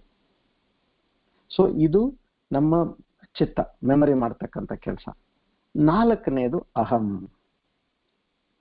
ಅಹಂ ಏನಪ್ಪಾ ಇದ್ರಲ್ಲಿ ವಿಚಾರ? ಕರ್ತೃತ್ವ. ನಾನು ಎದ್ದ ತಕ್ಷಣ ನೋಡ್ರಿ, ನೀವು ಎದ್ದ ತಕ್ಷಣ ಫಸ್ಟ್ ಏನು ಬರುತ್ತೆ ನಿಮಗೆ ಮನಸ್ಸಿಗೆ? ನಾನು ಅಂತ ಬರುತ್ತೆ. ನಾನು ಅಂದ್ರೆ ಯಾರು? ನಿಮಗೆ ಅದೇ ನನ್ನ ಹೆಸರು, ಇದು ನನ್ನ ಫ್ಯಾಮಿಲಿ, ಇದು ನಂದಿದು, ನನಗೆ ಇಷ್ಟು ಮಕ್ಳಿದ್ದಾರೆ, ನನ್ನ ಹೆಂಡತಿ, ನಂದಿದು ವ್ಯಾಪಾರ, ನನ್ನ ಆಸ್ತಿ, ನಂದದು, ನನ್ ಕೊಡೋದು ತಗೊಳ್ಳೋದು, ಯಾರ್ದೇನೈತೆ, ಇವತ್ತು ಇದು ಬರ್ಲಿಲ್ಲ, ಅದು ಬರ್ಲಿಲ್ಲ, ಇದನ್ನ ಮಾಡ್ಬೇಕು, ಅದನ್ನ ಮಾಡ್ಬೇಕು, ಈ ಮನೆ ಕೆಲಸ ಇದ್ರೆ ಈ ಮನೆ ಕೆಲಸ ಮಾಡ್ಬೇಕು, ಮಕ್ಕಳನ್ನ ಸ್ಕೂಲಿಗೆ ಬಿಡ್ಬೇಕು, ಇವೆಲ್ಲ ವಿಚಾರ ಟಕ್ ಟಕ್ ಟಕ್ ಟಕ್ ಟಕ್ ಟಕ್ ಟಕ್ ಟಕ್ ಅಂತ ಬಂದ್ಬಿಡುತ್ತೆ. ಯಾಕೆ? ಆ ಒಂದು ಅಹಂ ಶಕ್ತಿ ನಮ್ಮಲ್ಲಿದೆ. ಅದು ಇದೆಲ್ಲ ಸೃಷ್ಟಿ ಮಾಡಿದ್ದು ಭಗವಂತ. ಅಜ್ಞಾನಕ್ಕೆ 4 ಪೋರ್ಷನ್ಸ್ ಇಟ್ಕೊಂಡು ಭಗವಂತ ಅಜ್ಞಾನನ ಅಲ್ಲಿ ಮಾಯಾಶಕ್ತಿಯಿಂದ, ತಂದೆ ಆದ ಒಂದು ಮಾಯಾಶಕ್ತಿಯಿಂದ ಅಜ್ಞಾನ ತುಂಬಿಟ್ಟಿದ್ದಾನೆ ಅಲ್ಲಿ. ಸೊ ನಾವು ಜ್ಞಾನ ಕೊಟ್ಟಾಗೆ ಇಲ್ಲಿ ಮುಖ್ಯವಾಗಿ ನಾವು ಎಲ್ಲಿ ಏಟ್ ಕೊಡ್ಬೇಕಂದ್ರೆ ಈ ಒಂದು ಮನಸ್ಸಿನ ಮೇಲೆ ನಾವು ಏಟ್ ಕೊಡ್ಬೇಕು. ಒಂದು ಸಿಂಪಲ್ ಫಾರ್ಮುಲಾ ಹೇಳ್ತೀನಿ ನೋಡ್ರಿ. ಗಾಡ್, ಭಗವಂತ, ಪ್ಲಸ್ ಈಗೋ, ಅಹಂ, ಈಕ್ವಲ್ಸ್ ಮ್ಯಾನ್, ಅಂದ್ರೆ ಮಾನವ ಅಂತ. ಏನಾಯ್ತು? ಭಗವಂತಂಗೆ ಈಗೋ ಸೇರ್ತು ಅಂದ್ರೆ ಅದು ಮನುಷ್ಯ ಆಯ್ತು. ಮ್ಯಾನ್ ಮೈನಸ್ ಈಗೋ, ಇವಾಗ ನಾವು ಮನುಷ್ಯರಾಗಿದ್ದೀವಿ, ನಮ್ಮಲ್ಲಿ ಅಹಂಕಾರ ನಾವು ತೆಗೆದ್ಬಿಟ್ವಿ, ಈಕ್ವಲ್ಸ್ ಗಾಡ್. ಸಿಂಪಲ್ ಫಾರ್ಮುಲಾ ಇದು ನಮ್ದು ಏನಿದೆ ಟಾರ್ಗೆಟ್ ಏನಿದೆಲ್ಲ, ಇಲ್ಲಿ ನಾವು ಈ ಮನಸ್ಸನ್ನ ನಾವು ಎಷ್ಟು ಅದನ್ನ ನಿಶಕ್ತಿ ತರ್ತೀವೋ ಮನಸ್ಸಿಗೆ, ಅಷ್ಟು ನಾವು ಮೇಲೆ ಇರ್ತೀವಿ. ಯಾವಾಗ ಮನಸ್ಸಿನ ಬಲ ಕಮ್ಮಿ ಆಯ್ತು, ಆತ್ಮ ಬಲ ಜಾಸ್ತಿ ಆಯ್ತು. ಮನಸ್ಸಿನ ಬಲ ಕಮ್ಮಿ ಮಾಡ್ತಾ ಹೋಗ್ಬೇಕು ನಾವು. ಬಹಳ ವಿಚಿತ್ರವಾದ ಮನಸ್ಸು. ಏನು? ಯಾವಾಗ್ಲೂ ನಾನ್ ಮಾಡ್ದೆ. ಭಗವಂತ ಅನ್ನೋದು ಇಲ್ಲೇ ಇಲ್ಲ. ಎಲ್ಲಿದ್ದಾನೆ ಭಗವಂತ? ಅರೆ ನಿನ್ ದೇಹ, ನಾನು ಹೇಳದ್ನಲ್ಲ, ಎಲ್ಲ 100% ಎನ್ಕ್ರೋಚ್ಮೆಂಟ್ ಅಪ್ಪ. ನೀನು ಇದು ದಣಿ ಅಲ್ಲೇ ಅಲ್ಲ, ನೀ ದೇಹದ್ದು. ನೀನ್ ಏನ್ ಮಾಡಿದ್ಯಾ ಈ ದೇಹಕ್ಕೆ? ನೀನೇನ ಉಸಿರಾಡ್ತಾ ಇದೀಯಾ? ನೀನೇನ ಹಾರ್ಟ್ ಚಲನೆ ಮಾಡ್ತಾ ಇದೀಯಾ? ನೀನೇನಾದ್ರೂ ಊಟ ಮಾಡಿದ್ದನ್ನ ಜೀರ್ಣ ಮಾಡ್ತಾ ಇದೀಯಾ? ಏನೇನು ಇಲ್ಲ. ಆದ್ರೆ ನಾನು ಅಂತ ಒಂದಿದೆಯಲ್ಲ, ಇದಿಷ್ಟೇ ನಾವು ಇದನ್ನ ತೆಗಿಬೇಕಾದ್ದು. ಇದು ನಮಗೆ ಮುಂದೆ ಪರಮಾತ್ಮ ಹೇಗೆ ಹೇಳ್ತಾ ಹೋಗ್ತಾನೆ, ಒಂದೊಂದೇ ಶ್ಲೋಕದಲ್ಲಿ ನಮ್ಗೆ ಅರ್ಥ ಆಗ್ತಾ ಹೋಗುತ್ತೆ. ಬಹಳ ಸರಳ ಆಗತ್ತೆ ಅವಾಗ. ಬ್ಯಾಕ್ ಗ್ರೌಂಡ್ ನಿಮ್ದು ಸ್ಟ್ರಾಂಗ್ ಇರೋದ್ರಿಂದ ಬಹಳಷ್ಟು ಸರಳ ಆಗೋಗುತ್ತೆ ನಿಮ್ಗೆ ಅದು. ನಿಮಗೆ ಒಂದು ಚಿಕ್ಕ ಒಂದು ಕಥೆ ಹೇಳ್ತೀನಿ ಇಲ್ಲಿ, ಮನಸ್ಸಿನ ವಿಚಾರಕ್ಕೆ. ಮನಸ್ಸು ಮತ್ತೆ ವಿಟ್ನೆಸ್, ಸಾಕ್ಷಿ ಭಾವ, ಇವೆರಡೂ ವಿಚಾರ ಬರುತ್ತೆ ಇಲ್ಲಿ. ಅದಕ್ಕೆ ಇದನ್ನ ಇವತ್ತು ಹೇಳ್ತಾ ಇದ್ದೀನಿ. ಯಾಕಂದ್ರೆ ಇವಾಗ ಸಾಕ್ಷಿ ಭಾವ ಏನನ್ನ ನಮಗೆ ಗೊತ್ತಲ್ಲ. ಒಬ್ಬ ವ್ಯಾಪಾರಸ್ಥ, ಶ್ರೀಮಂತ ವ್ಯಾಪಾರಸ್ಥ, ಬೇರೆ ಊರಿಗೆ ವ್ಯಾಪಾರಕ್ಕೆ ಹೋಗಿರ್ತಾನೆ. ಕಾರಲ್ಲಿ ಹೋಗಿರ್ತಾನೆ, ವಾಪಸ್ ಕಾರಲ್ಲಿ ಬರ್ತಾನೆ. ಅವನದು ಮನೆ ಒಂದು ಸ್ವಲ್ಪ ಮೇನ್ ರೋಡಿಂದ ಸ್ವಲ್ಪ ಒಳಗಡೆ ಮನೆ ಇರುತ್ತೆ. ಫಾರ್ಮ್ಸ್ ಇದಾವೆ, ಅಂದ್ರೆ ಎಲ್ಲ ಗದ್ದೆ ಇದಾವೆ. ಮಧ್ಯದಲ್ಲಿ ಒಂದು ದೊಡ್ಡ ಬಂಗ್ಲಾ ಒಂದು. ಸೊ ರೋಡಿಂದ ಏನಿದೆ ಸ್ವಲ್ಪ ದೂರದಲ್ಲಿದೆ, ಚೆನ್ನಾಗಿ ಕಾಣಿಸುತ್ತೆ ರೋಡಿಂದ. ಇವಾಗ ಏನಾಯ್ತು, ಇವನು ಊರಿಂದ ಬಂದು ಅಲ್ಲಿ ಮನೆ ಹತ್ರ ಹೋಗ್ಬೇಕಂತೇಳಿ ಮೇನ್ ರೋಡ್ ಹತ್ರ ನೋಡ್ತಾನೆ, ವಿಪರೀತ ಜನ. ಮತ್ತೆ ನೋಡಿದ್ರೆ ಅಲ್ಲಿ ಮನೆ ಬೆಂಕಿ ಹತ್ಬಿಟ್ಟಿದೆ. ರಬ್ಬ ರಬ್ಬ ರಬ್ಬ ರಬ್ಬ ಅಂತೇಳಿ ಬೆಂಕಿ ಸುಡ್ತಾ ಇದೆ ಅಲ್ಲಿ. ಎಲ್ಲರೂ ನೋಡಿ ಅಯ್ಯೋ ಅಯ್ಯೋ ನೋಡಿದು ಏನಿದೆ ಅಂತೇಳಿ ಅದನ್ನ ಹಂಗ್ ಮಾತಾಡೋದು ಹಿಂಗ್ ಮಾತಾಡೋದು ಏನೇನೋ ಮಾತಾಡ್ತಾ ಇದ್ದಾರೆ. ಇವಾಗ ಇವನು ಅಲ್ಲಿ ಹೋಗ್ಲಿಕ್ಕೆ ಕೂಡ ಇವನಿಗೆ ಸ್ಥಳ ಇಲ್ಲ. ಅಲ್ಲಿ ಕಾರ್ ನಿಂದಿರಿಸಿ ವಿಪರೀತ ದುಃಖ ಇವನಿಗೆ. ಅರೆ ನನ್ನ ಮನೆ ಹೀಗೆ ಹೋಯ್ತಲ್ಲ ಅಂತೆ. ಪಾಪ ಅವನಿಗೆ ಇದ್ದಿದ್ದೆ ಒಂದೇ ಆಸ್ತಿ ಇತ್ತೇನೋ, ಬಾಕಿ ಎಲ್ಲ ಗದ್ದೆಗಳಿದ್ದು ಅವನಿಗೆ. ಆ ಒಂದು ಶೋಕದಲ್ಲಿ ಏನಿತ್ತು, ಅವನ್ ಮಗ ಬರ್ತಾನೆ. ಅಪ್ಪ ಅಪ್ಪ ಅಪ್ಪ ನಿಮಗೊಂದು ಮಾತು ಕೇಳಲಾರ್ದೆ ನಾನು ಒಂದು ಕೆಲಸ ಮಾಡಿದ್ದೀನಿ, ದಯವಿಟ್ಟು ತಪ್ಪು ತಿಳಿಬೇಡ್ರಿ. ಏನಪ್ಪಾ ಅಂತಂದ್ರೆ ನಿನ್ನೆ ದಿವಸ ನಾನು ಈ ಮನೇನ ಮಾರ್ಬಿಟ್ಟೆ ಅಂತಂತಾನೆ. ಅವನು ಬಹಳ ಒಳ್ಳೆ ಬೆಲೆ ಕೊಟ್ಟ. ನಮಗ್ ಗೊತ್ತಿದ್ದಾಗಿ ಇದೇನು 3-4 ಕೋಟಿ ರೂಪಾಯಿ ಇದ್ದಿತ್ತು, ಆದ್ರೆ ಅವ್ನು ನಮಗೆ 8 ಕೋಟಿ ರೂಪಾಯಿ ಕೊಡ್ತೀನಿ ಅಂತಂದ. ಅದಕ್ಕೆ ನನಗೇನು ಅನ್ನಿಸ್ತು, ಇದು ಕೊಟ್ರೆ ಒಳ್ಳೇದು, ಒಳ್ಳೆ ಗಿರಾಕಿ ಬಂದಿದ್ದಾನೆ ಅಂತೇಳಿ ನಾನು ಅವಾಗ ನಿನಗೆ ಟ್ರೈ ಮಾಡಿದೆ, ನೀನು ಸಿಗ್ಲಿಲ್ಲ ಫೋನ್ನಾಗೆ, ನಾನು ಮಾರ್ಬಿಟ್ಟೆ ಅಂತಂದ. ಬಾ ನೋಡ್ರಿ, ಮನಸ್ಸು ಅವಾಗ ಏನಾಯ್ತು, ಡಿಟ್ಯಾಚ್ ಆಯ್ತು ಅಲ್ಲಿಗೆ. ಇವನು ಅವ್ರು ಬೇರೆಯವ್ರು ಹೆಂಗ್ ನೋಡ್ತಾ ಇದಾರೆ, ಆ ಮನೆ ನಂಗೆ ನೋಡ್ತಾ ಇದ್ದಾನೆ, ಡಿಸ್ಟೆನ್ಸ್ ಇಂದ ನೋಡ್ತಾ ಇದ್ದಾನೆ. ಅಂದ್ರೆ ಅದೇನು ನಾವು ಮೆಂಟಲ್ ಡಿಸ್ಟೆನ್ಸಿಂಗ್ ಅಂದ್ವಲ್ಲ, ಆ ಮೈಂಡ್ ಅಲ್ಲಿ ಡಿಸ್ಟೆನ್ಸ್ ಬಂದ್ಬಿಡ್ತಾಗ್ಲೆ. ಯಾಕೆ ಅದು ನನಗೆ ಸಂಬಂಧ ಇಲ್ಲ. ಅದು ಆ ಮನೆ ಆಯ್ತು, ಈ ಮನಸ್ಸಾಯ್ತು, ನನಗೆ ಯಾವುದು ಅದರಿಂದ ಏನು ಸಂಬಂಧ ಇಲ್ಲ, ನಾನಿದ್ ದೂರ ಇದ್ದೀನಿ. ಅಷ್ಟ್ರಾಗೆ ಏನಾಯ್ತು, ಇವನಿಗೆ ವಿಚಾರ ಬಂತು, ಹೌದು ನೀನೇನೋ ಮಾರಿದ್ದೀನಿ ಅಂತ. ಇದು ಸುಟ್ಟೋಗೋ ಮನೆನ ಆತಂಗೆ ಮುಂದೆ ಇದು ವ್ಯಾಪಾರ ಹೋಗ್ತಾನೆ. ಮತ್ತೆ ವಿಚಾರ, ಅವನೇನೋ ಡಿಸ್ಟೆನ್ಸಿಂಗ್ ಮಾಡಿದ್ದ ಆ ಖುಷಿ ಇದ್ದ 1-2 ಗಳಿಗೆಗೆ ಮತ್ತೆ ವಿಚಾರ ಬಂತಾರೆ, ಇದಲ್ಲಲ್ಲ, ಇದು ಏನ್ ಈ ತರ ಆಯ್ತು ನನಗೆ ಅಂತಿದ್ದಂಗೆನೆ ಇನ್ನೊಬ್ಬ ಮಗ ಬರ್ತಾನೆ. ನಾನು ಅವ್ರ ಜೊತೆಗೆ ಹೋಗಿ ಎಲ್ಲ ವಕೀಲರ ಹತ್ರ ಕೂತ್ಕೊಂಡು ನಾನೆಲ್ಲ ಪೇಪರ್ಸ್ ರೆಡಿ ಮಾಡಿ ಅಗ್ರಿಮೆಂಟ್ ಮಾಡಿಸ್ಬಿಟ್ಟೆ ಅಂತಂತಾನೆ. ಸ್ವಲ್ಪ ಕ್ಷಣಕ್ಕೆ ಮತ್ತೆ ಖುಷಿ ಆಯ್ತು ಅವನಿಗೆ. ಓಹೋ, ನಮ್ಮ ಹತ್ರ ಆಯ್ತು, ಅಗ್ರಿಮೆಂಟ್ ಫಾರ್ ಸೇಲ್ ಐತೆ, ಅದೈತೆ, ಎಲ್ಲ ಐತೆ. Very good very good. ಆಮೇಲೆ ವಿಚಾರ ಬಂತು, ಏನಿದ್ರು ಕೂಡ ಮತ್ತೆ ಇದು ರಿಜಿಸ್ಟ್ರೇಷನ್ ಹಿಂಗಾಗತ್ತೆ, ಮನೆನೇ ಇಲ್ಲ, ಅಲ್ಲಿ ಸುಟ್ಟೋಗ್ಬಿಟ್ಟಿದೆ. ಅವಾಗೆ 3ನೇ ಮಗ ಬಂದು ಹೇಳ್ತಾನೆ, ಅಪ್ಪ ನಾನು ಓನರ್ ಹತ್ರ ಮಾತಾಡಿದ್ದೀನಿ, ನಮ್ಮ ಬಾಯರ್ ಹತ್ರ. ಅವ್ರು ಏನ್ ಹೇಳಿದ್ರು, ಏನ್ ತೊಂದರೆ ಇಲ್ಲಪ್ಪ, ಹಿಂಗೆ ಹೌಸ್ ಆನ್ ಫೈರ್ ಅಲ್ಲ, ನೋ ಪ್ರಾಬ್ಲಮ್, ನಾನು ಅದನ್ನ ಇನ್ಶೂರೆನ್ಸ್ ತಗೊಂತಿದ್ದಂಗೆನೆ ನಾನು ಪೂರಾ ಇನ್ಶೂರೆನ್ಸ್ ಮಾಡಿದ್ದೀನಿ, ಅದು ಎಷ್ಟು ದುಡ್ಡು ಬರುತ್ತೋ ಬಿಡುತ್ತೋ ಅದು ನನಗೆ ಸಂಬಂಧ. ಅದು ನಿಮಗೆ ನಾನು ಹೇಳಿದ ಬೆಲೆ ಏನೈತೆ ಅದನ್ನು ಸಂಪೂರ್ಣವಾಗಿ ಕೊಡ್ತೀನಿ. ನೀವು ಬೇಕಿದ್ರೆ ನಾಳೆ ಆಗ್ಲಿ ನಾಡಿದ್ದು ಯಾವಾಗ ನಿಮ್ಗೆ ಅನುಕೂಲ ಆಗುತ್ತೆ ಬಂದು ಇದನ್ನೆಲ್ಲ ಕೆಲಸ ಮಾಡ್ಕೊಳ್ರಿ, ನಿಮ್ ದುಡ್ಡು ತಗೊಂಡು ಹೋಗ್ರಿ ಅಂತ. ಸೊ ಅಂದ್ರೆ ಇಲ್ಲಿ ಏನಾಯ್ತು, ಇಲ್ಲಿ ಒಂದೊಂದು ವಿಷಯ ಬರ್ತಾ ಇದ್ದಂಗೆ ಹೋಗ್ತಾ ಇದ್ದಂಗೆ ನೋಡ್ರಿ, ಮನಸ್ಸಿಗೆ ಯಾವ ರೀತಿ ಒಂದು ಮೇಲೆ ಏರುಪೇರು ಆಗುತ್ತೆ.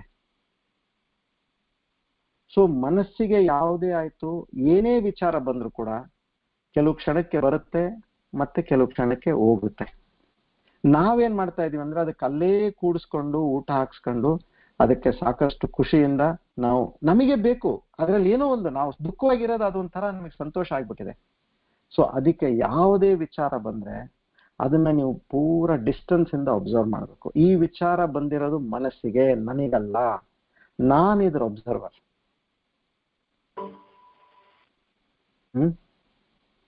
ಸೊ ಆ ಡಿಸ್ಟೆನ್ಸಿಂಗ್ ನಾನು ನಿಮ್ಗೆ ಏನ್ ಹೇಳಿದೆ ಆ ಪ್ರಕಾರ ನಾವು ಅದನ್ನ ನಾವು ಪ್ರಾಕ್ಟೀಸ್ ಮಾಡ್ಬೇಕು ಇವಾಗ. ಇಲ್ಲಾಂದ್ರೆ ನಾವು ಎಷ್ಟು ಹೇಳ್ಕೊಟ್ರು ಕೂಡ ಏನಾಗುತ್ತೆ, ಇವಾಗ ಫಾರ್ ಎಕ್ಸಾಂಪಲ್ ನಿಮ್ಗೆ ಯಾವ್ದೋ ಒಂದು ಕೈ ನೋವಿದೆ ಅಂದ್ರೆ ನೀವು ಡಾಕ್ಟರ್ ಹತ್ರ ಹೋಗ್ತೀರಿ, ಡಾಕ್ಟ್ರೇ ಈ ತರ ಹೆಂಗ್ ನನಗೆ ಕೈ ನೋವಿದೆ ಮತ್ತೆ ಏನಿದಕ್ಕೆ ಒಂದು ಸ್ವಲ್ಪ ಸರಿ ಮಾಡ್ರಿ ಅಂದ್ರೆ ಅವರು ಎಲ್ಲ ಪಾಪ ಎಕ್ಸಾಮಿನ್ ಮಾಡ್ತಾರೆ, ಏನೇನಿದೆ ಎಲ್ಲ ನೋಡ್ತಾರೆ.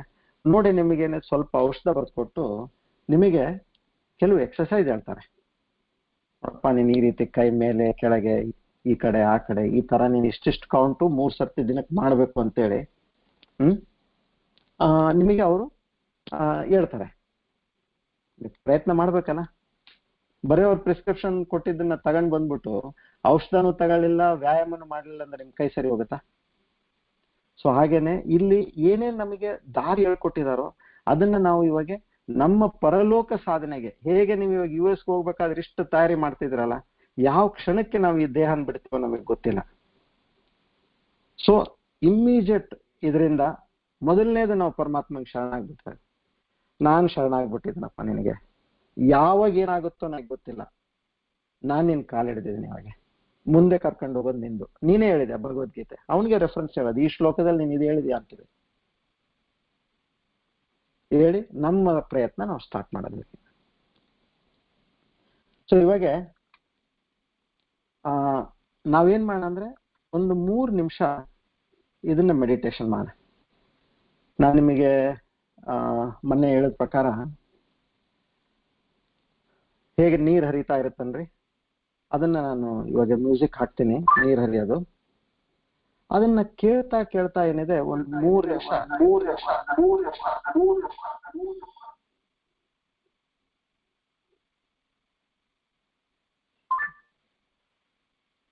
ಅದನ್ನ ಕೇಳ್ಕೊಂಡು ನಾವು ಧ್ಯಾನ ಮಾಡೋಣ. ಆಮೇಲೆ ನಿಮಗೆ ನಾನು ಅದನ್ನ ಲೈವ್ ಆಗಿ ನಿಮಗೆ ಕಂಡಕ್ಟ್ ಮಾಡ್ತೀನಿ ಏನೇನು ಮಾಡೋದನ್ನೋದು. ಸೊ ನಿಮಗೆ ಆ ಡಿಸ್ಟೆನ್ಸಿಂಗ್ ಆಯ್ತೋ ಇಲ್ಲ ಒಂದ್ಸರ್ತಿ ನೀವು ಎಕ್ಸ್ಪೀರಿಯನ್ಸ್ ಮಾಡೋಣ. ಸೊ ನಿಮಗೆ ಇದನ್ನ ಒಂದು ಸರ್ತಿ ನಾನು ಒಂದು 3-4 ದಿನ ಇಲ್ಲ ನಿಮ್ಗೆ ಇನ್ನೂ ಜಾಸ್ತಿ ಬೇಕಂದ್ರೆ ಮಾಡಿಸ್ತೀನಿ. ಸೊ ಆ ಎಕ್ಸ್ಪೀರಿಯನ್ಸ್ ನಿಮಗೆ ಬಂತು ಅಂದ್ರೆ ಆಮೇಲೆ ನೀವು ಸ್ವತಃ ಮನೇಲಿ ಮಾಡ್ಬೋದು ಅದನ್ನ. ಇದನ್ನ ನಾನು ಬೇರೆ, ನಾನು ಸಾಕ್ಷಿ, ಈ ಮನಸ್ಸು ದೇಹ ನಾನಲ್ಲ. ಯಾಕಂದ್ರೆ ನಮಗೆ ಗೊತ್ತಲ್ಲ ಇದು ಪರಮಾತ್ಮನಿದು. ಆ ಚೈತನ್ಯ ಶಕ್ತಿ ನಾನು, ಚೈತನ್ಯ ಶಕ್ತಿ ನಾನು ದೂರದಿಂದ ನೋಡ್ಲಿಕ್ಕೆ ನನಗೆ ಸಾಧ್ಯ ಉಂಟು ಅಂತ ಅದನ್ನ ಈ ಎಕ್ಸರ್ಸೈಸ್ ನಾವು ಇವಾಗ ಮಾಡೋಣ. ಓಕೆ, ಸೊ ಎಲ್ಲರೂ ಎಲ್ಲೆಲ್ಲಿ ಕೂತಿದ್ದೀರಿ, ಕೆಳಗಾಯ್ತು ಇಲ್ಲ ಕುರ್ಜಿ ಮೇಲಾಯ್ತು, ಒಂದ್ ಸ್ವಲ್ಪ ನಿಮ್ಮ ಬೆನ್ನು ಸೀದಾ ಮಾಡ್ಬೇಕಷ್ಟೆ. ಕೈ ನಿಮ್ ತೊಡೆ ಮೇಲಾಗ್ಲಿ, ಎಲ್ಲಿ ಅನುಕೂಲ ಇದೆಯೋ ಅಲ್ಲಿ ರೆಸ್ಟ್ ಮಾಡಿ. ಕುತ್ತಿಗೆ ಮತ್ತೆ ಬೆನ್ನು ಎಲ್ಲ ಸ್ಟ್ರೇಟ್ ಆಗಿರ್ಲಿ, ಅಂದ್ರೆ ನಿಮ್ ಸ್ಪೈನ್ ಏನಿದೆ ಬೇಸಿಕ್ಲಿ ಸ್ಟ್ರೇಟ್ ಆಗಿರ್ಬೇಕು.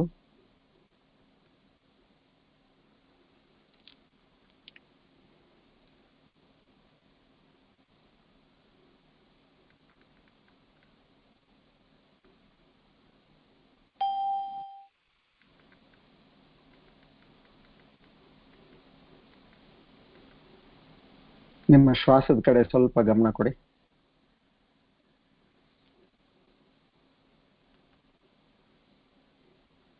ನೀವು ಉಸಿರು ಒಳಗೆ ತಗಂತಾ ಇದ್ದೀರಾ, ಉಸಿರು ಹೊರಗೆ ಬಿಡ್ತಾ ಇದ್ದೀರಾ.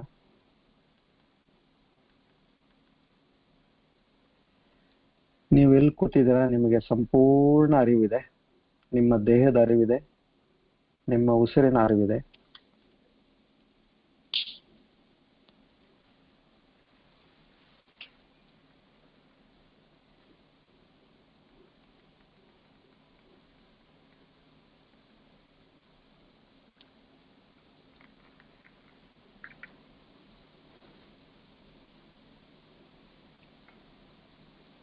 ಡೀಪ್ ಆಗಿ ನೀವು ಉಸಿರು ತಗೊಳ್ಳಿ, ಒಂದು 4-5 ಉಸಿರು. ಬ್ರೀದ್ ಇನ್,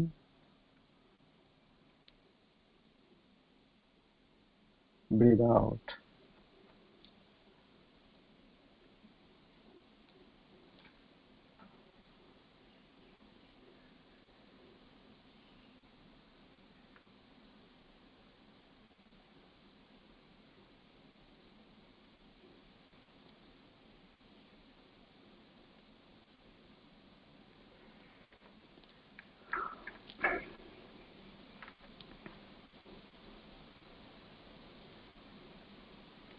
ಸಂಪೂರ್ಣ ನಿಮ್ಮ ಧ್ಯಾನ ನಿಮ್ಮ ಉಸಿರಿನ ಮೇಲೆ ಇರಲಿ.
ನೀವು ನದಿ ದಂಡೆ ಮೇಲೆ ಕೂತಿದ್ದೀರಾ, ನೀರು ಹರಿಯೋದು ನಿಮ್ಗೆ ಕೇಳಿಸ್ತಾ ಇದೆ.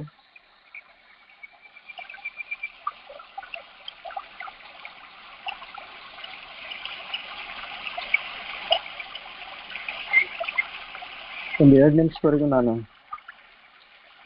ನಾವು ಇದನ್ನೆಲ್ಲ ಕೇಳೋಣ. ನಿಮ್ಮ ಸಂಪೂರ್ಣ ಮನಸ್ಸು ಒಂದು ನದಿಯನ್ನು ನೀವು ಇಮ್ಯಾಜಿನ್ ಮಾಡಿ ಅಲ್ಲಿ ನೀರು ಹರಿತಾ ಇದನ್ನು ನಾವು ಕೇಳ್ಕೊಂತ ಇದ್ದೀರಿ. ಆ ಇಮ್ಯಾಜಿನೇಷನ್ ನದಿ ಮೇಲೆ ಇರಲಿ 2 ನಿಮಿಷವರೆಗೆ.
ಈಗ ನಿಮ್ಮ ಲಕ್ಷ್ಯ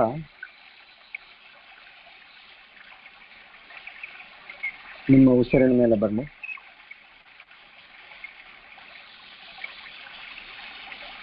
ಬಹಳ ನಿಧಾನವಾಗಿ ಉಸಿರಾಡ್ತಾ ಇದ್ದೀರಾ.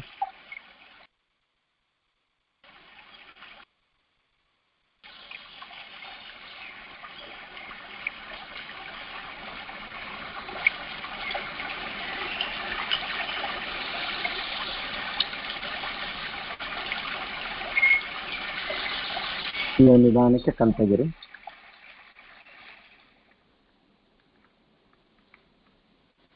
ಇಲ್ಲಿ ನೀವು ನೋಡಿದಾಗೆ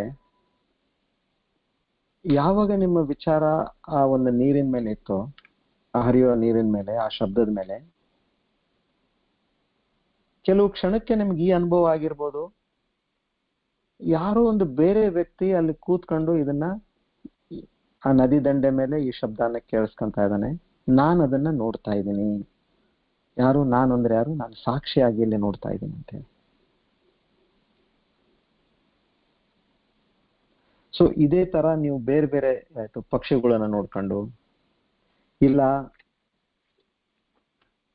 ಅಲ್ಲಿ ದಾರಿ ಮೇಲೆ ಏನೇ ಹೋಗ್ತಾ ಇರ್ಲಿ, ಕಾರ್ ಹೋಗ್ತಾ ಇರ್ಲಿ, ಬಸ್ ಹೋಗ್ತಾ ಇರ್ಲಿ, ಇದನ್ನ ನೀವು ನೋಡ್ತಾ ಇದ್ರೆ ಏನಂತ ನೋಡ್ತೀರಾ? ನಿಮ್ ಭಾವ ಇಷ್ಟೇ, ನಾನಿದಲ್ಲ, ಅಲ್ಲಿ ಏನೊಂದು ಚಲಾವಣೆ ಆಗ್ತಾ ಇದೆ ಅದು ಆಗ್ತಾ ಇದೆ ಅಷ್ಟೇ.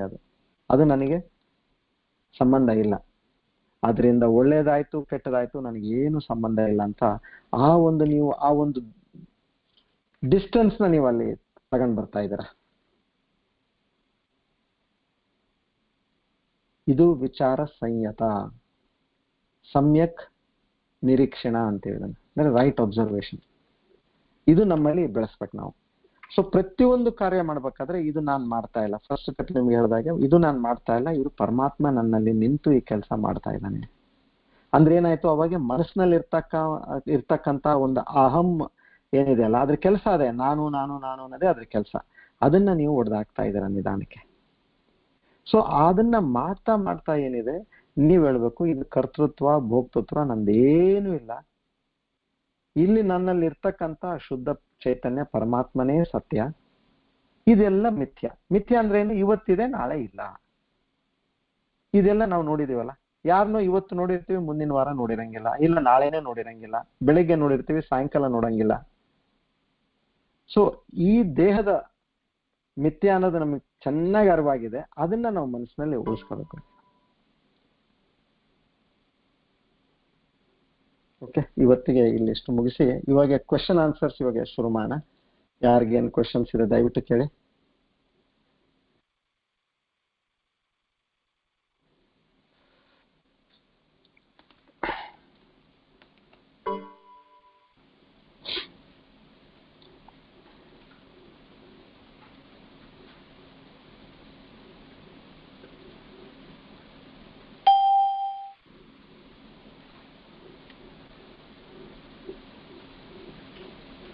ನೀವು ಕ್ವೆಶನ್ ಅದು left hand bottom left hand side ಅಲ್ಲಿ ಕ್ವೆಶನ್ ಮಾರ್ಕ್ ಇದೆ, ಅದು ಪ್ರೆಸ್ ಮಾಡಿದ್ರೆ ನಿಮಗೆ ಕ್ವೆಶನ್ ಓದ್ಲಿಕ್ಕೆ ಬರುತ್ತೆ. ಓಕೆ, ಅದಿತಿ ಕ್ವೆಶನ್ ಇದೆ.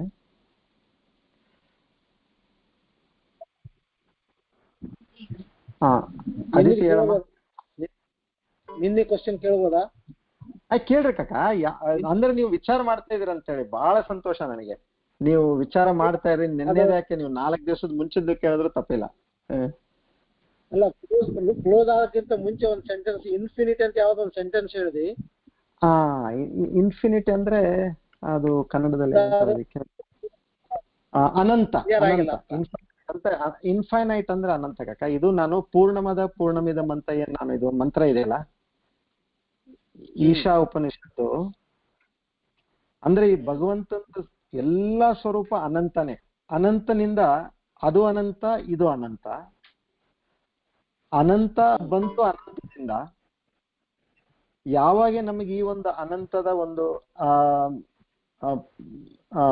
ಗುಣ ನಮಗೆ ಗೊತ್ತಾಯ್ತೋ, ಏನ್ ಉಳಿತು ಅಂದ್ರೆ ಅದು ಅನಂತ ಅಂತ. ಪೂರ್ಣಮದ ಪೂರ್ಣಮಿದಂ ಪೂರ್ಣಾತ್ ಪೂರ್ಣಮುದಚ್ಯತೆ ಪೂರ್ಣಸ್ಯ ಪೂರ್ಣಮಾದಾಯ ಪೂರ್ಣಮೇವ ವಿಶಿಷ್ಯತೆ. ವಿಶಿಷ್ಯತೆ ಅಂದ್ರೆ ಯಾವ್ದು ಉಳಿತೈತೋ ಅದು ಕೂಡ ಅನಂತ ಅಂತ ಹೇಳಿ. ಸೊ ಅನಂತದಲ್ಲಿ ನಿಮಗೆ ಏನು ಅದರಲ್ಲಿ ಇವಾಗ ಹೇಗೆ ನಮ್ಮಲ್ಲಿ ಒಂದಿದೆ ಅನ್ರಿ, 100 ಇದೆ ಅನ್ರಿ. 100ನ್ನ ನಾವು ಅದನ್ನ ಕಡ್ದಂಗೆಲ್ಲ ಏನಾಯ್ತು, ಅದು ಕಮ್ಮಿ ಆಗ್ತಾ ಆಗತ್ತಲ್ಲ. 100ನ್ನ 2ರಲ್ಲಿ ಮಾಡಿದ್ರೆ 50 ಆಗುತ್ತೆ, 4 ಮಾಡಿದ್ರೆ 25, 4 ಭಾಗ ಆಗುತ್ತೆ. ಆದ್ರೆ ಈ ಅನಂತ ಏನು ಪರಮಾತ್ಮನ ಒಂದು ಸೃಷ್ಟಿ ಇದೆ, ಇದು ಎಷ್ಟು ನೀವು ಕಡಿದ್ರು ಕೂಡ ಅದು ಕಮ್ಮಿ ಆಗೋದಿಲ್ಲ. ಅದನ್ನ ಗುಣ ಆತಂದು. ಅದನ್ನ ಇವಾಗ ಬರ್ತೀವಿ, ನಿಮಗೆ ಜೀವಾತ್ಮ ಹೇಳಿದನಲ್ಲ ಇವಾಗ. ನೆಕ್ಸ್ಟ್ ನಾನು ಆ ಪರಮಾತ್ಮಂದು ಏನ್ ಲಕ್ಷಣಗಳು ಅನ್ನೋದು ಹೇಳೋದ್ರಲ್ಲಿ ಅದು ಅನಂತ ಅನ್ನೋದು ಬರುತ್ತೆ ಅದರಲ್ಲಿ. ಅದೇನು ಸೆಂಟೆನ್ಸ್ ಏನು ಪೂರ ಅದು? that is infinite. This is infinite. Infinite emerges from the infinite. Emerges ಅಂದ್ರೆ ಬಂತು ಎಲ್ಲಿಂದ? From the infinite. Once this reality of this infinite is known, what remains is infinite. ಇದನ್ನ ಇನ್ಫೈನೈಟ್ ನ ನಾವು ಫುಲ್ನೆಸ್ ಅನ್ಬೋದು, ಅಂದ್ರೆ ಪೂರ್ಣತ್ವ. All this is full, all that is full. From fullness comes. When fullness is taken from fullness still remains. ಅಂದ್ರೆ ಅದರಿಂದ ನೀವು ಎಷ್ಟು ತಗೊಂಡ್ರು ಕೂಡ ಅಷ್ಟೇ ಉಳಿಯುತ್ತಂತ, ಏನು ಕಮ್ಮಿ ಆಗೋದಿಲ್ಲ ಅಂತೇಳಿ. ಅದು ಆತನ ಸ್ವರೂಪ, ಅದು ಲಕ್ಷಣ. Okay, thank you. ಒಳ್ಳೇದು ಕಾಕ. ಸತ್ಯನಾರಾಯಣ, ನಿಂದೇನೋ ಕ್ವಶನ್ ಇತ್ತಲ್ಲಮ್ಮ? ಒಳ್ಳೇದು ಕಾಕ. ಹರಿ ಓಂ.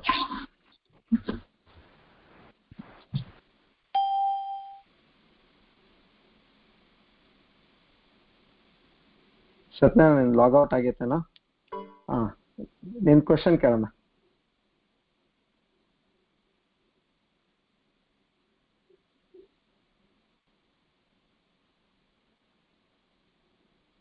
ಮತ್ತೆ ಯಾರ್ದು ಕ್ವಶನ್ ಇದೆ ದಯವಿಟ್ಟು ಕೇಳಿ.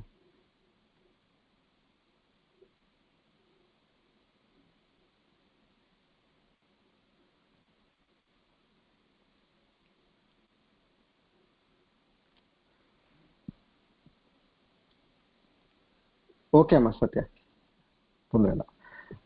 ಸೊ ಯಾರಿಗೆ ಯಾವ ದಿನದ್ದೇ ಆಯ್ತು ಕ್ವಶನ್ ಇದ್ರೆ ಅದು ಕೇಳ್ಬೋದು. ಇವತ್ತಿಂದ ಪಾಠದ್ದೇ ಕೇಳ್ಬೇಕಂತಿಲ್ಲ.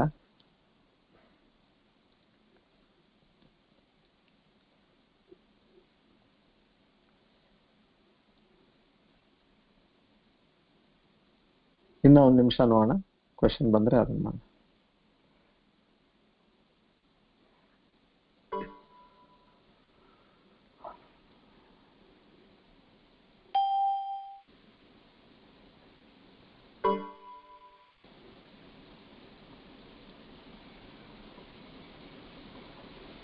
ನಾಗೇಶ್ ಹೇಳಮ್ಮ.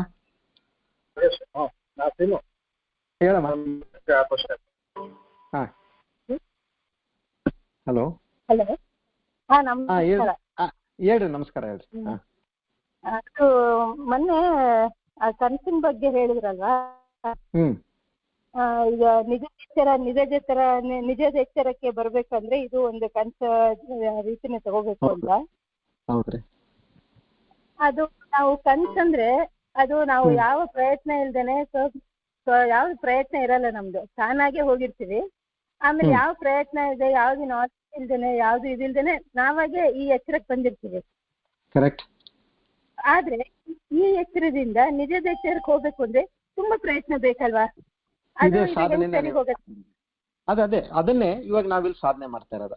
ಹಾಗೆ ಎಲ್ಲಾರು ಮಲಗಿದವರೆಲ್ಲ ಹೇಗೆದ್ರೋ ಹುಟ್ಟಿದವರೆಲ್ಲ ಏನೈತೆ ಜ್ಞಾನವನ್ನ ಪಡೀಲಿಕ್ಕೆ ಸಾಧ್ಯ ಇಲ್ಲ. ಇಲ್ಲಿ ಭಗವಂತ ಕೆಲವರಿಗೆ ಪರೀಕ್ಷೆ ಇಟ್ಟಿದ್ದಾನೆ. ಯಾರು ಅದನ್ನ ಪರೀಕ್ಷೆ ಪಾಸ್ ಆಗ್ತಾರೋ ಅವ್ರು ಮಾತ್ರ ಹೇಗೆ ಉತ್ತೀರ್ಣರಾಗ್ತಾರೋ, ಹೀಗೆ ಕೂಡ ಭಗವಂತ ಇಲ್ಲೇನಿದೆ ನಮಗೆ ಎಲ್ಲ ಸಾಧನೆ ಮಾಡ್ಲಿಕ್ಕೆ ಅದೆಲ್ಲ ಮುಂದೆ ಬರುತ್ತೆ. ಸಾಧನೆ ಏನೇನ್ ಮಾಡ್ಬೇಕು, ಯಾವ ರೀತಿ ಮಾಡ್ಬೇಕು.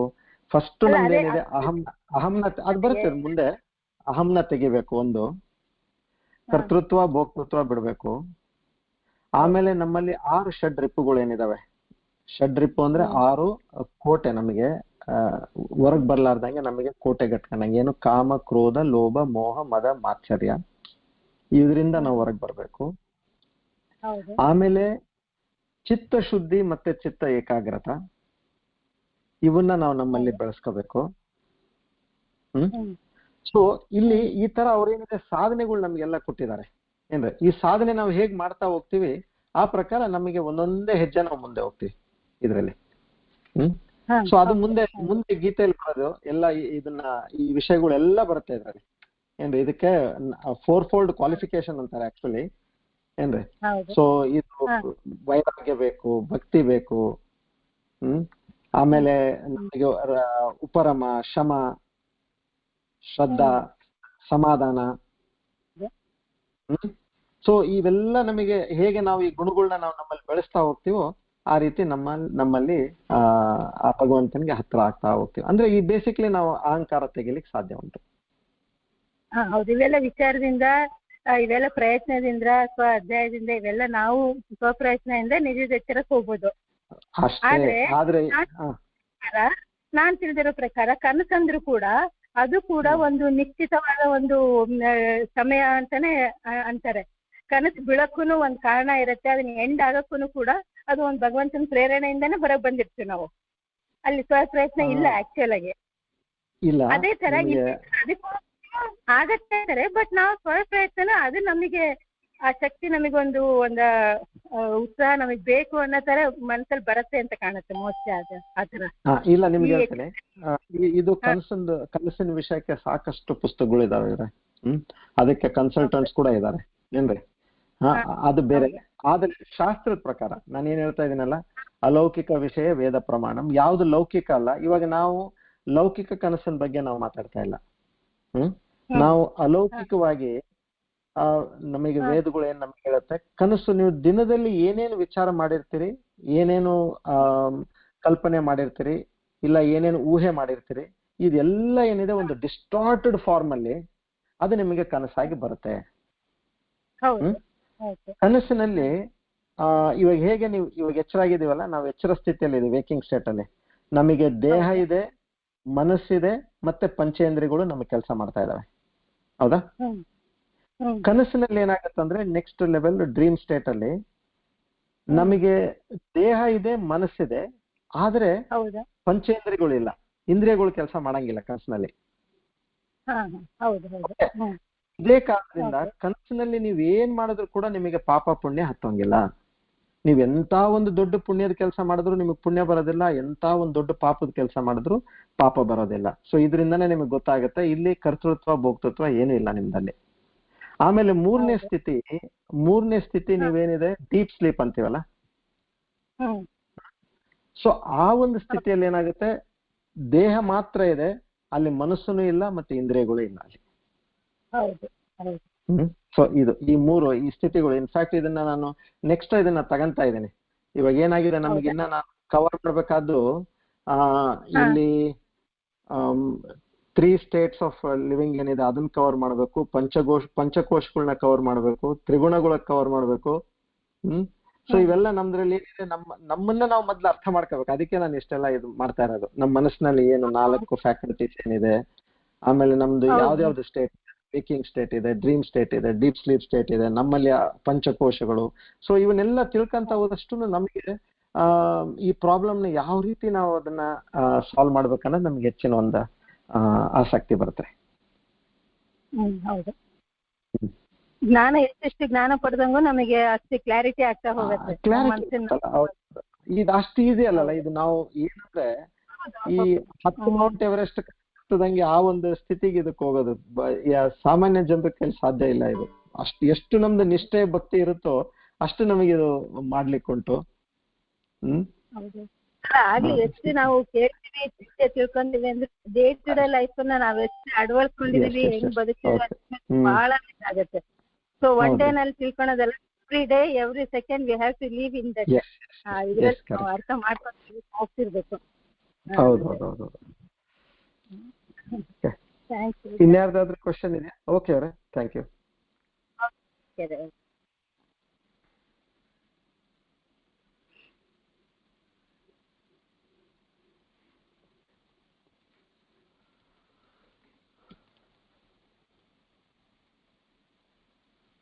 ಓಕೆ, ಇಲ್ಲಿ ಪೂರ್ಣಮದಾಯಣ. ಓಂ ಪೂರ್ಣಮದ ಪೂರ್ಣಮಿದಂ ಪೂರ್ಣಾತ್ ಪೂರ್ಣಮುದಚ್ಯತೆ ಪೂರ್ಣಸ್ಯ ಪೂರ್ಣಮಾದಾಯ ಪೂರ್ಣಮೇವಾವಶಿಷ್ಯತೆ. ಓಂ ಶಾಂತಿ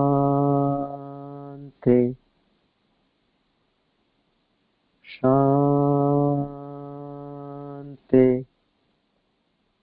ಶಾಂತಿ.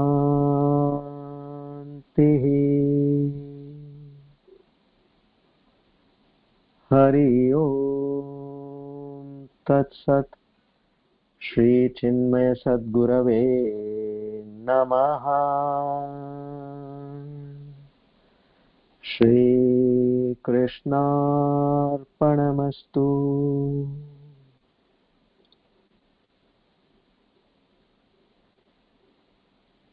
ಹೇ ಪರಮಾತ್ಮ,